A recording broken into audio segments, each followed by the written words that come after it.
기독교를 사랑의 종교다, 그렇게 우리가 말할 수 있습니다. 왜냐하면 하나님이 우리에게 가르쳐 주신 모든 교훈들 한마디로 줄이면 사랑이고, 하나님과 우리의 관계에 있어서도 가장 중요한 관계가 바로 사랑으로 묶여있는 관계이기 때문에 그렇습니다.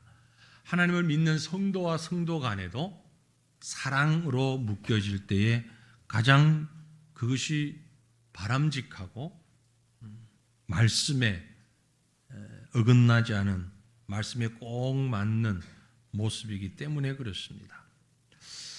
특별히 우리가 하나님을 향하여서 사랑한다 하면서 하나님을 향한 그 사랑의 표현, 사랑의 방법, 그게 뭘까? 그것은 바로 예배라는 거죠. 하나님을 찬양하고 하나님을 영화롭게 하는 것, 이것이 바로 하나님을 향한 사랑의 표현이다, 그렇게 말할 수 있습니다. 그래서 우리 성도는 이 땅에 사는 동안에 천국에 이르렀어도 지속적으로 하나님과 관계 속에서 해야 하는 일이 있는데, 그건 바로 예배하는 일이에요. 하나님을 찬양하는 일이에요. 하나님을 높이는 일이죠. 사랑하는데 예배는 하지 않겠다, 그건 그 사랑이 가짜라는 거죠. 거짓이라는 거죠. 진정한 사랑은 하나님을 높이고 하나님을 예배하는 것입니다. 그런 예배자로서의 삶을 살아가는 성도가 가슴으로부터, 심령으로부터 하나님을 노래하고 찬양하는 그 마음이 고스란히 녹아 있는 것이 바로 시편 84편이에요. 시편이 1편부터 150편까지 있잖아요.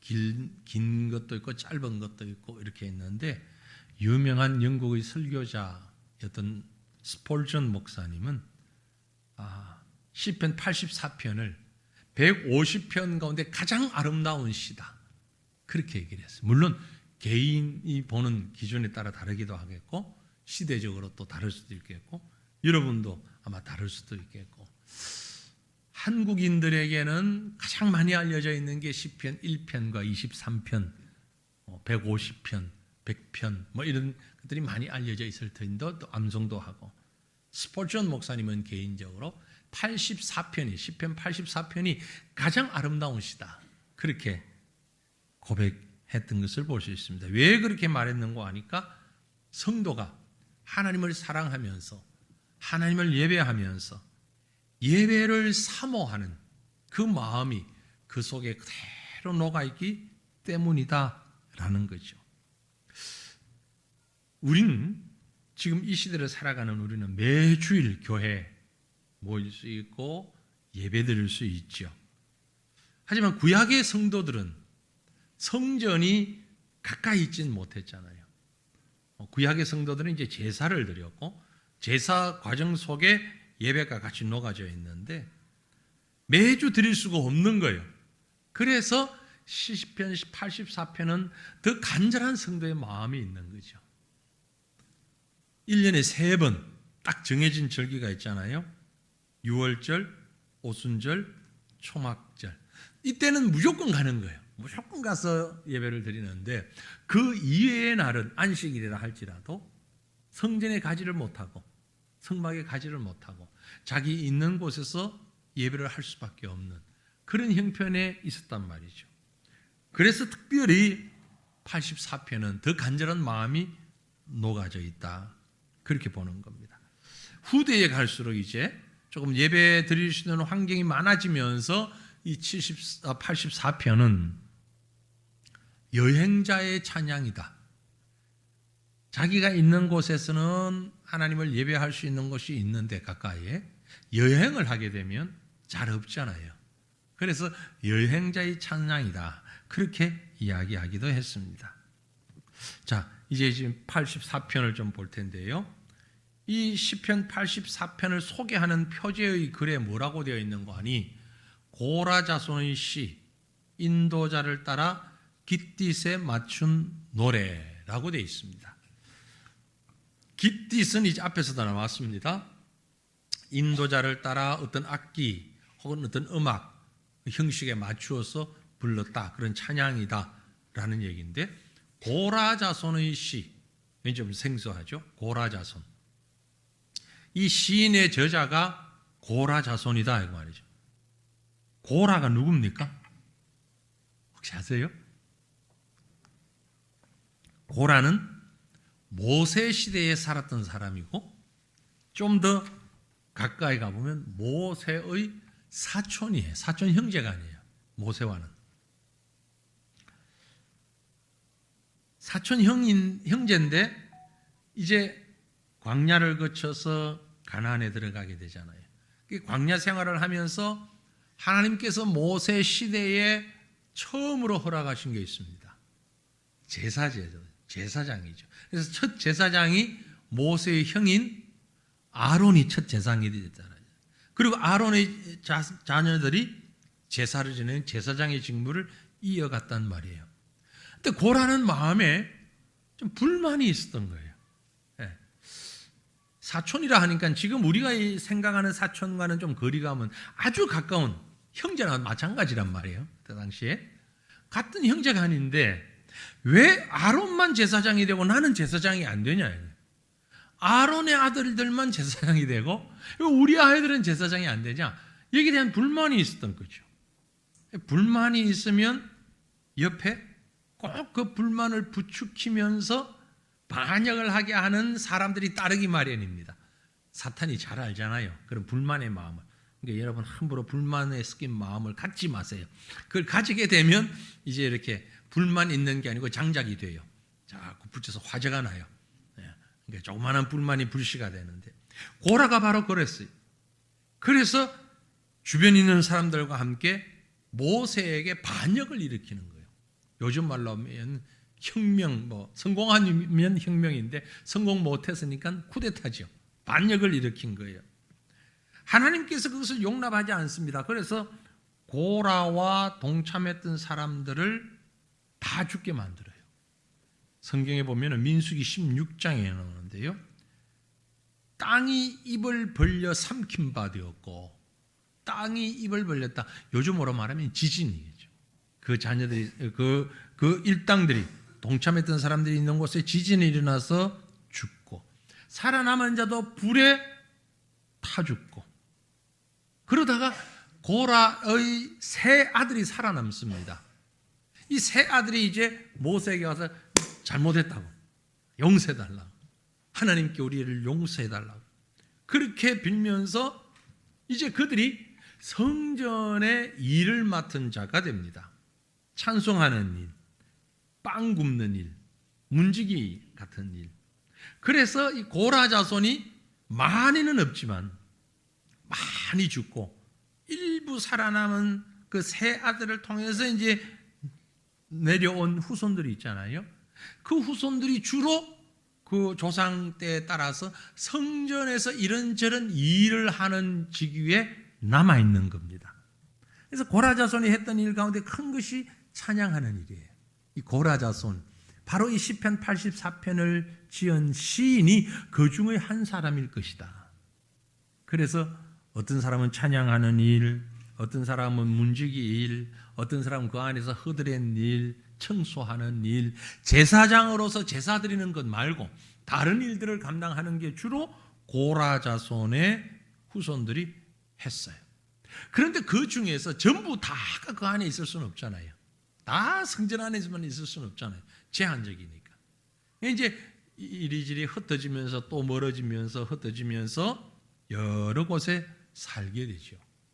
그들 중에 어느 한 사람이 이제 유월절이든지 장막절이든지 이럴 때에 성전에 가면서 하나님 앞에 드리는 예배를 사모하면서 지었던 시, 불렀던 찬양, 그게 바로 시편 84편이다라는 거죠. 그래서 이 시편 속에는요, 하나님이 어떤 분인지, 그 하나님을 사랑하는 마음이 어떠한지 여러 가지로 다양하게 표현이 되었어요. 그래서 시 속에서 하나님을 향해서 한 단어, 하나님 그렇게 말하지 않고 주라고도 말하지, 여러 가지 다양하게 표현하며 강조하고 있는 것을 볼 수 있습니다. 84편을 읽다 보면 셀라라고 하는 부분이 두 번 나오죠. 셀라는 읽는 건 아니고 노래할 때, 그 봉독할 때에 요즘 말로 얘기하면 쉼표예요. 쉼표. 쉬는 거예요. 노래하면서 간주가 나온다든지 숨을 쉰다든지 그때 있는 기호가 셀라예요. 그래서 자연스럽게 84편은 두 번의 셀라가 있죠. 그래서 세 개의 연으로, 실은 연으로 구분하잖아요. 세 연으로 나누어서 그 내용을 볼 수 있는 겁니다. 첫 번째 연이 1절부터 4절인데 그 내용은 하나님을 사모하는 자의 고백이라고 볼 수 있습니다. 하나님을 사모하는 자. 1절, 2절 봅니다. 만군의 여호와여, 주의 장막이 어찌 그리 사랑스러운지요. 내 영혼이 여호와의 궁정을 사모하여 쇠약하며 내 마음과 육체가 살아계시는 하나님께 부르짖나이다. 감탄으로 시작합니다. 만군의 여호와여, 주의 장막이 어찌 그리 사랑스러운지요. 이 사랑스럽다라는 얘기는 로맨틱하다는 얘기는 전혀 아니고요. 정말 사모합니다라는 말입니다. 주의 장막을 혹은 여호와의 궁정을, 여호와의 뜰을, 우리말에는 나와 있지 않습니다만 여기는 복수형이에요. 복수형. 구약 성도들에게 있어서 성막은 하나입니다. 성전도 하나예요. 예루살렘의 성막 하나예요. 그래서 단수형으로 쓰는 게 맞습니다. 그런데 이 주의 장막, 우리말로는 단수로 번역되어 있지만 그 원어는 복수형이에요. 이것을 복수형 단수, 우리말에는 그런 문법이 없는데요. 예를 들면 하나님에 대한 이름이 엘로힘 그러잖아요. 엘로힘. 근데 이 한 단어고 하나님을 얘기하는 단어가 복수형이에요. 엘로힘. 이런 것들을 강세복수라 그럽니다. 강세복수. 뭔가를 강조하기 위해서 장음복수, 강세복수 그런 표현이죠. 하나님의 장막이 너무너무 귀하기 때문에 어찌 그리 사랑스러운지 그 하나님이 계신 장막을 하나님으로 얘기하지 않고 만군의 여호와여, 여러 가지 다양하게 표현한다고 그랬죠. 만군의 여호와, 그 말은 전쟁하는 사람들에게는 총사령관 하나님, 만군의 여호와. 하나님을 너무너무 사랑하는 거예요. 그리고 그 하나님께 예배드리는 게 너무너무 귀한 거예요. 주의 장막이 어찌 그리 사랑스러운지 내 영혼이 여호와의 궁정을 사모하여 쇠약해졌습니다. 여러분, 상사병이라는 병 들어는 보셨죠? 혹시 여러분 가운데 그걸 경험해 보신 분 계십니까? 상사병이 뭐예요?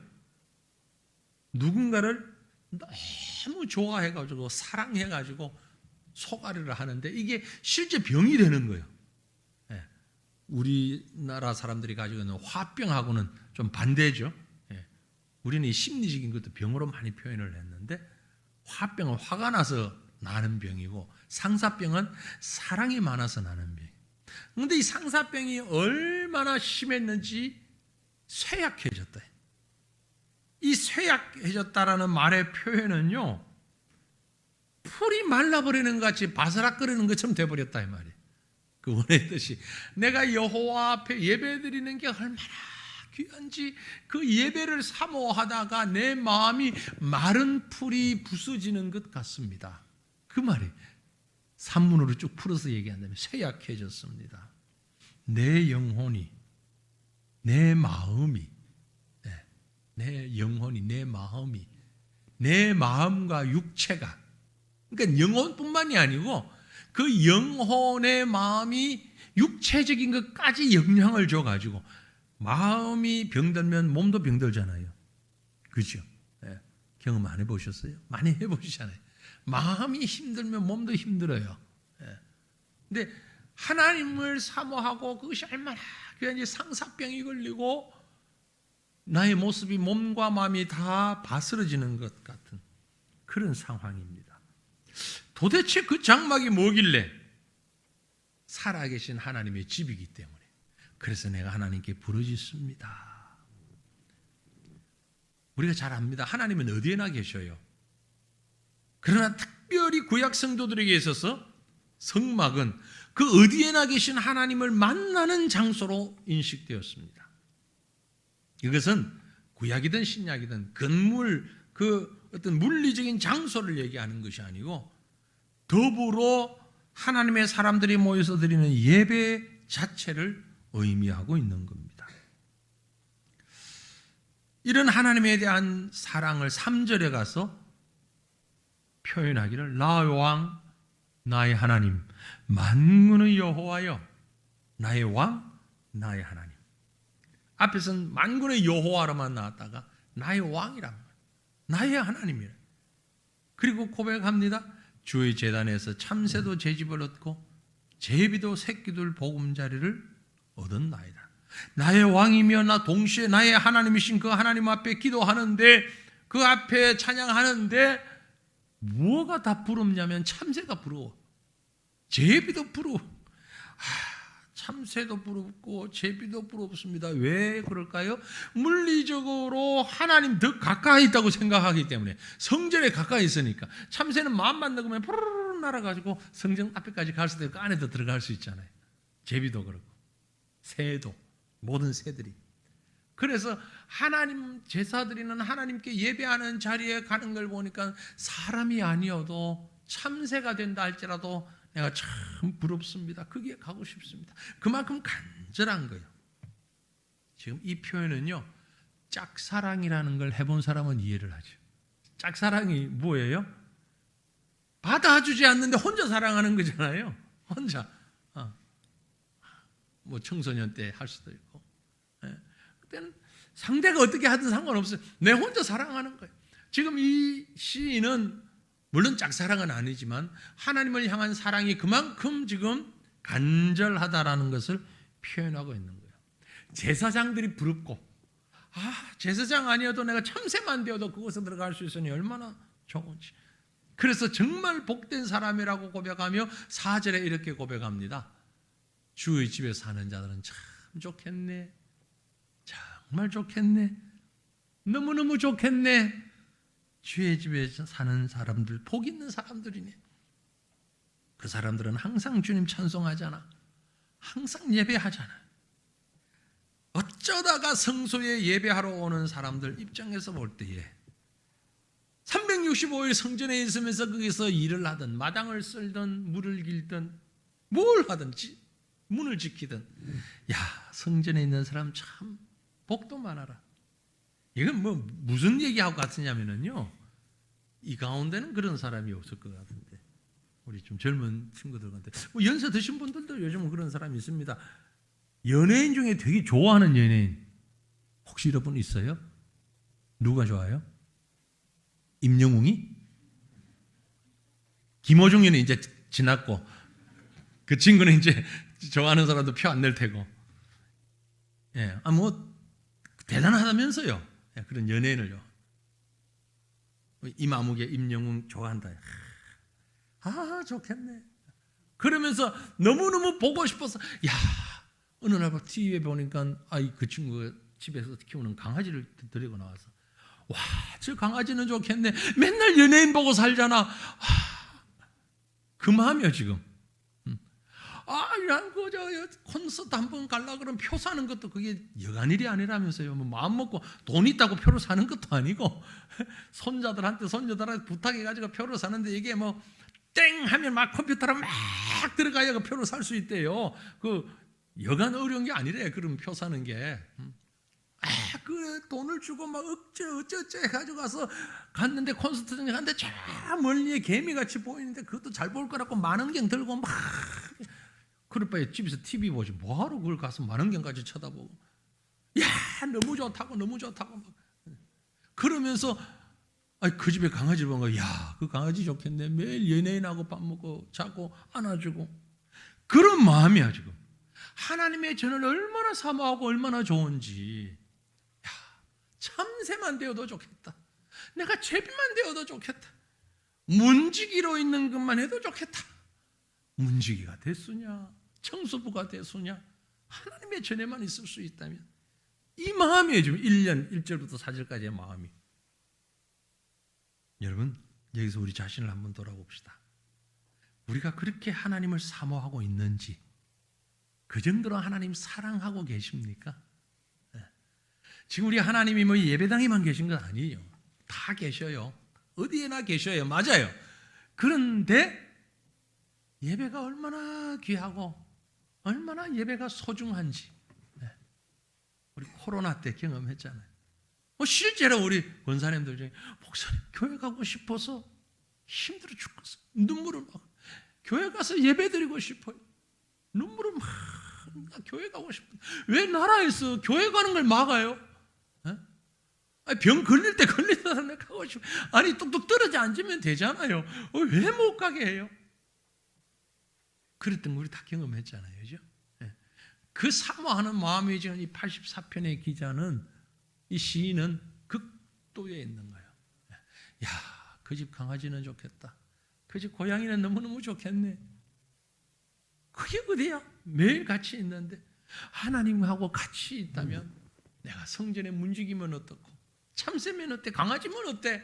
같이 있는데 그만큼 하나님을 사랑하고 사모하는 마음을 표현하는데 우리에게 그런 사랑이, 그런 마음이, 하나님을 향한 예배를 향한 그런 간절함이 우리에게 있는가 돌아볼 수 있기를 바랍니다.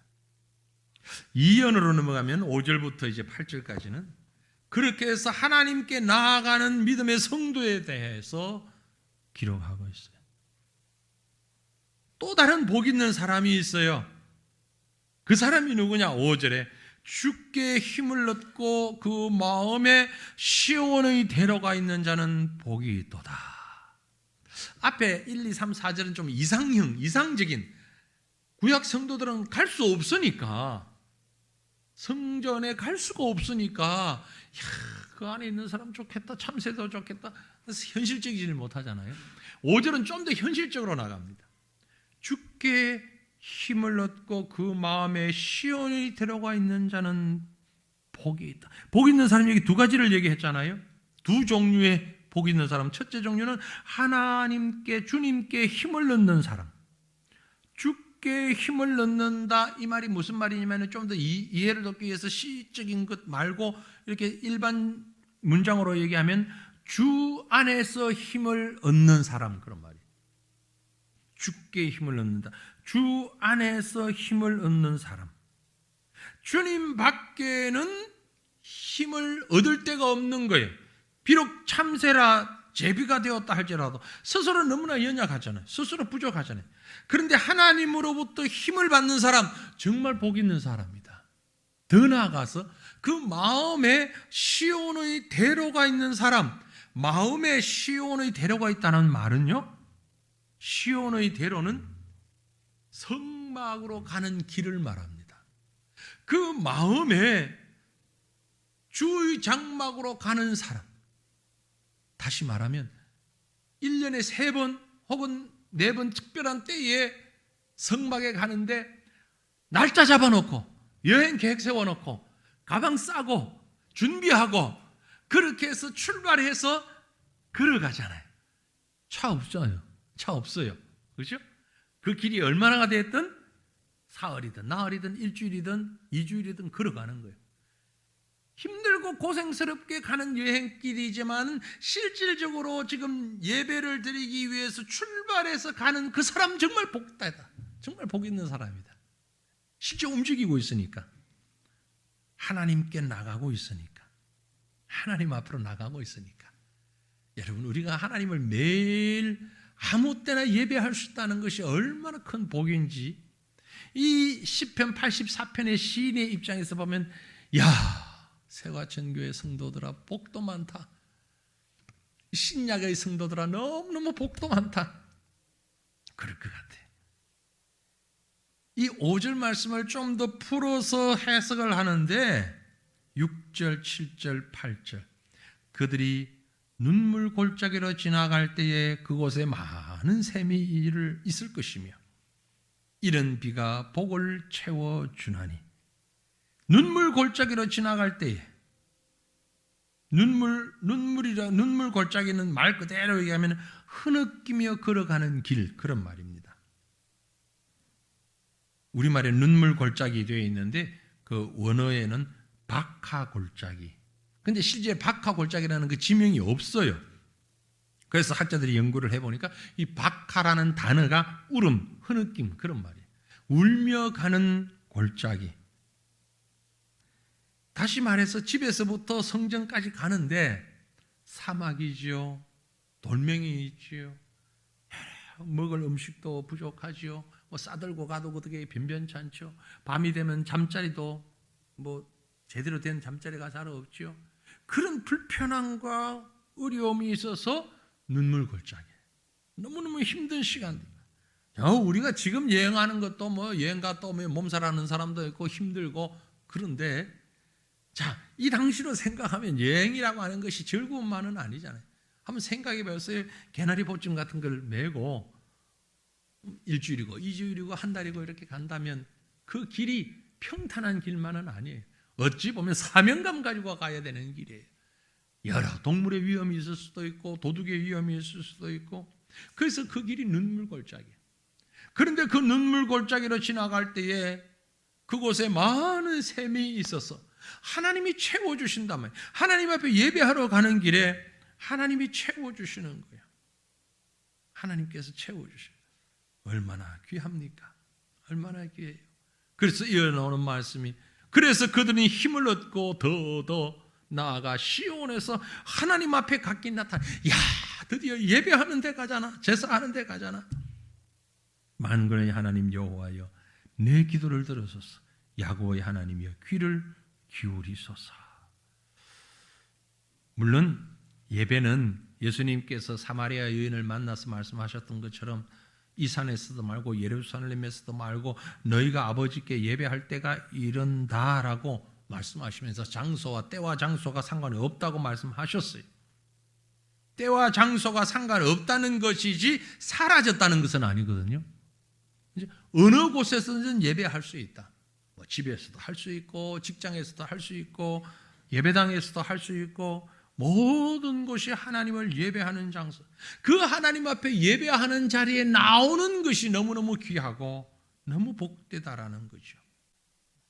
그런데 우리가 경험상 하나님께서 예배당을 허락하신 것은 예배하기에 가장 적합한 환경을 만들 수 있기 때문에 그래서 우리가 예배당에서 모여 예배드리는 겁니다. 만약에 문제가 생겨서 예전에 전염병처럼 또 다른 문제가 생겨서 전쟁이 났다. 피난 가면 피난간 장소에서 예배를 드려야죠. 꼭 예배당에 와서만 예배 드려야 되는 건 아니죠. 어느 곳에 있든지 예배에 집중하는 함께 모여서 예배에 집중하는 그 장소가 너무나 복되다라는 것입니다. 그래서 우리가 기억해야 하는 것은요. 모임이라는 것입니다. 교회는 함께 모이는 곳이잖아요. 나 혼자 예배해도 되지요. 그러나 그게 온전한 예배가 될 수가 없다는 거죠. 함께 드리는 예배예요. 어우러지는 예배예요. 그게 공동체로서의 교회이기 때문에 그런 것입니다. 그것을 지금 찬송하고 고백하며 찬양하고 있는 거죠. 마지막 세 번째 예언은요. 9절부터 12절인데 그래서 이 시인은 하나님과 함께 하고 싶은 거예요. 영원히 지속적으로 하나님과 함께 하고 싶습니다. 그래서 어찌 보면 물리적으로는 지금 출발해서 그 눈물 골짜기를 거쳐서 이제 예배 장소까지 왔어요. 성전까지 왔어요. 그래서 그 궁정에 들어가서 마치 우리가 예배당에 들어와서 제일 먼저 머릿속에 기도하는 것처럼 그 감격을 우리 성도들 가운데 멀리서 오는 분들이 참 많이 계신데 1시간 거리에 이렇게 걸려서 예배에 참여하시는 분도 있고 거리로 보면 저 김포에서 오시는 장로님도 계시고요. 저 화성에서 오시는 권사님도 계시고 집사님도 계시고 그날따라 오는데 도로 공사를 하는지 평소에는 잘 빠지다가 그날은 차가 막혀가지고 평소에 오던 그 2배 이상 걸려서 한 2시간 만에 교회를 왔어. 그렇게 해서 교회를 와가지고 예배당에 딱 들어와서 앉아서 기도 드릴 때 아이고 하나님 감사합니다. 이렇게 예배 드릴 수 있는 자리에 이르게 하시니 감사합니다. 그 기도가 9절이에요. 우리 방패이신 하나님이여 주께서 기름 부으신 자의 얼굴을 살펴 보옵소서. 우리의 방패신 하나님이여, 내가 여기까지 오는 동안 하나님이 나를 지켜주셔서 여기에 이르렀습니다. 나에게 생명 주셨고 나에게 은혜 베풀어 주셨고, 오는 길에 사자 울음소리도 있었는데, 오는 길에 바로 앞에 산적들이 있었다는 소식도 들었는데, 이런저런 걸 다 피해서 이렇게 예배 드리는 장소까지 이르게 하셔서 주께서 기름 부으신 자의 얼굴, 바로 자기 자신을 두고 하느니, 하나님 제가 왔어요. 하나님 제가 왔어요. 저를 한번 보세요. 참 얼마나 감격스러운, 하나님을 만나는 듯한, 하나님을 예배하며 만나는 듯한 그 감격을 노래하는 거예요. 그래서 이제 고백합니다. 10절에 주의 궁정에서의 한 날이 다른 곳에서의 첫날보다 나은즉 악인의 장막에 사는 것보다 내 하나님의 성전 문지기로 있는 것이 좋습니다. 내가 얼마 동안 여기에 머물 수 있을지 모르지만, 예루살렘 성전에 와서 얼마나 머물지 모르지만, 이곳에서 지나는 하루하루가 참 바깥에서 1000년을 사는 것보다 더 좋습니다. 너무너무 귀합니다. 뭐 꼭 직업의 비천을 따지는 건 아니지만, 내 자리가 없으면 이 성전에 문지기로 있다 할지라도 내가 하나님과 함께 있는 것이 너무 귀합니다. 또 다른 말로는 세상 사람들이 볼 때는 문지기라고 별 볼 일 없다고 생각할지 모르지만, 하찮은 사람으로 생각되지 모르지만, 나는 주님의 장막 안에 있는 것이 너무너무 귀합니다. 이 고백을 하고 있는 것이죠. 그리고 하나님을 찬양합니다. 11절에 여호와 하나님은 해요 방패십니다. 여호와께서 은혜와 영화를 주시고 정직하게 행하는 자에게 좋은 것을 아끼지 아니하실 것임이니이다. 하나님을 직접적으로 해라고 지칭한 것은 성경에서 여기가 유일합니다. 성경의 다른 어디에도 하나님을 보고 직접적으로, 간접적인 의미는 있지만 직접적으로 하나님이 해입니다라고 얘기한 게 여기 처음이에요. 하나예요. 유일해요. 하나님은 영원히 나에게 빛을 비춰주시고, 그 빛으로 인하여서 내 생명이 살아나고, 그 빛으로 인하여서 모든 악이 물러가고, 바로 그것이 나의 하나님이십니다. 뿐만이 아니고 나의 방패가 되셔서 적의 칼과 창으로부터, 화살의 공격으로부터 막아주는 것처럼 하나님이 나의 요새시고, 하나님 안에 있는 자는 온전한 생명을 유지할 수 있다는 것을 내가 고백합니다 라는 것. 그래서 마지막 결론의 12절에 만군의 여호와여 주께 의지하는 자가 복이 있습니다. 그것이 성소든 문 앞에든 성전을 오는 길이든 집이든 논두렁이든 직장이든, 그게 어디든 간에 여호와를 의지하고 하나님을 예배하는 것을 바라보며 오는 걸음 하나하나가 복됩니다. 하나님만이 복이라고 고백하고 있는 거죠. 다윗은 시편 16편에 다르게 고백했죠. 다윗의 고백, 내가 여호와께 아뢰되 주는 나의 주님이시오니 주밖에는 나의 복이 없다 하였나이다. 바로 이 심령을 가지고 하나님을 노래하고 하나님을 찬양하고 복되신 하나님을 높이고 있는 것입니다. 자, 사랑하는 성도들이여, 우리는 어떻습니까? 이렇게 예배를 사모할 수 있기를 바랍니다. 이렇게 하나님과 함께하는 것을 상사병에 걸려 몸이 아플 정도로 하나님을 한번 사랑해 보시길 바랍니다. 많은 성도들이 하나님이 나를 사랑해 주기를 바라면서 나는 하나님을 그만큼 사랑하지 않아요. 하나님께 요구하는 것은, 하나님 나를 사랑해 주셔서 내가 어디를 가든지 지켜주시고 나를 보호해 주시고 내게 필요한 건 다 채워주시고, 나는 하나님 앞에 일주일에 한 번밖에 못 가지만 하나님은 일주일 내내 365일 나를 지켜주시고, 나는 하루에 10분밖에 기도 못하지만 하나님은 24시간 나를 지켜주셔야 돼요. 나는 하나님 못하면서 하나님으로부터 많이 받고만 싶어. 이것도 해주시고 저것도 해주시고 병도 고쳐주시고 물질도 주시고 자녀들도 잘되게 하시고 사돈의 8촌까지도 잘되게 해주시고 뭐 다 해달라면서 나는 하나님 앞에 얼마나 하고 있는지. 나는 여러분, 하나님을 이렇게 사랑해 보셨는지요? 상사병이 날 만큼, 몸이 쇠약해질 만큼. 아니, 하나님 야, 제비가 더 낫겠습니다. 차라리 참새가 되어서 내가 하나님 곁에 있다면 내가 그렇게 되고 싶습니다. 라고 할 만큼 하나님 사랑하시는지요. 진정한 믿음은 하나님의 은혜를 내가 누리는 것도 귀하지만 그 하나님을 내가 그처럼 사랑하고 그처럼 내 모든 것을 다 드릴 수 있는 그런 사랑의 고백이 나에게 있는가?